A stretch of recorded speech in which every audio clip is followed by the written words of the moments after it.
Hi అండి, నేను మీ ప్రియాంక. ఈరోజు మేమైతే గోంగూర పులిహోర చేస్తున్నాము. ఈ గోంగూర ఆకులో ఎన్నో పోషకాలు ఉంటాయి.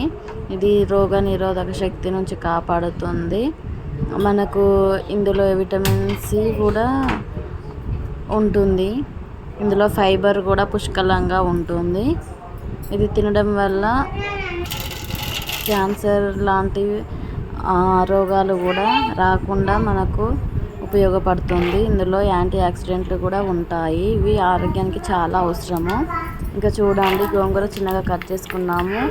కడాయిలో నూనె పోసుకొని అందులో ఆవాలు, జీలకర్ర, పచ్చి శనగపప్పు, పల్లీలు, ఎండుమిర్చి, అలాగే పచ్చిమిర్చి, కళ్యమాకు, ఎండుమిర్చి కూడా వేసుకొని ఇలా వేయించుకోవాలి. ఇంకా చూడండి, మీకు వీడియోలో అయితే చూపిస్తున్నాము. చాలా టేస్టీగా ఉంటుంది. ఎప్పుడు ఒకేలా కాకుండా ఇలా ట్రై చేసి చూడండి. చాలా బాగుంటుంది. ఇంకా చూడండి, పచ్చిమిర్చి అయితే వేసేసుకున్నాము. మీకు కారం ఎంత అవసరం ఉంటుందో దాన్ని బట్టి మీరు పచ్చిమిర్చి కానీ ఎండుమిర్చి కానీ వేసుకోవాల్సి ఉంటుంది. ఇవి ఫ్రై అయ్యాయి కదా. ఇంకా చూడండి, గోంగూర అనేది ఇందులో వేస్తున్నాము. ఈ వీడియోలో చూపిస్తున్నట్టుగా మీరు కూడా ఖచ్చితంగా ట్రై చేయండి. మా ఛానల్ని కనుక ఫస్ట్ టైం చూస్తున్నట్టయితే ప్లీజ్ లైక్ చేయండి, షేర్ చేయండి, కామెంట్ చేయండి. తప్పకుండా సబ్స్క్రైబ్ కూడా చేసుకోండి. ఇంకా చూడండి, ఈ గోంగూరలో ఉన్న వాటర్ అంతా ఎగిరిపోయేంత వరకు కలుపుతూ ఉండాలన్నమాట. గిన్నెకు అంటుకుపోకుండా కలుపుతూ ఉండాలి.